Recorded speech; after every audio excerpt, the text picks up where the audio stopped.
OG மக்களே, நான் உங்க ஸ்னேகா ஓஜி ஸ்கின் கேர் சேனலுக்கு வரவேற்கிறேன். டுடே டே 2 டே 1 வீடியோல சொன்ன மாதிரி நம்ம க்ளோ மாஸ்க் பத்தி தான் பேச போறோம். இந்த மாஸ்க் உங்க கிச்சன்ல இருக்கிற சிம்பிள் இன்கிரீடியன்ஸ் யூஸ் பண்ணியே ஈஸியா பண்ண முடியும். நம்மள பார்த்த உடனே ஹெல்த்தியா ஃப்ரெஷ்ஷா இருக்குன்னு தான் எல்லாரும் நினைக்கிறீங்க. அதை அச்சீவ் பண்ண இந்த மாஸ்க் உங்க ஸ்கின்க்கு ரொம்ப ஹெல்ப்ஃபுல்லா இருக்கும். ஸ்டார்ட் பண்ணலாமா? மாஸ்க் ரெடி பண்ண இந்த இன்கிரீடியன்ஸ்லாம் வேணும். Rice flour 2 spoon, curd 2 spoon, honey 1 spoon, water 1 spoon. இந்த இன்க்ரீடியன்ஸ் எல்லாத்தையும் ஒரு பவுலில் மிக்ஸ் பண்ணுங்கள். பேஸ்ட்டு சாஃப்டாக இருந்தால் தான் உங்கள் ஸ்கின்ல ஈஸியாக அப்சர்வ் ஆகும். இதை எப்படி பண்ணணும்னா, ஃபேஸ் க்ளீன் பண்ணிவிட்டு இந்த பேஸ்ட்டை சாஃப்டாக அப்ளை பண்ணுங்கள். மாஸ்க் போட்ட உடனே 15 மினிட்ஸ் வச்சுட்டு வாட்டரில் வாஷ் பண்ணுங்கள். மாஸ்க் ரிமூவ் பண்ணிட்ட அப்புறம் உங்கள் ஸ்கின் சாஃப்ட் அண்ட் ஃப்ரெஷ்ஷாக ஃபீல் பண்ணுவீங்க. இதில் என்ன பெனிஃபிட்ஸ் இருக்குன்னா நான் சொல்கிறேன், நோட் பண்ணிக்கோங்க.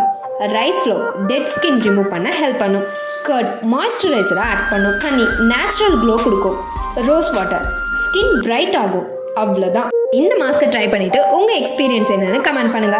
டே 3ல உங்க நைட் கேர் ரொட்டீன் பத்தி பேச போறேன். OG skin care channel like பண்ணிட்டு சப்ஸ்கிரைப் பண்ணுங்க அண்ட் ஸ்கின் கேர் ஜர்னில ஜாயின் பண்ணுங்க.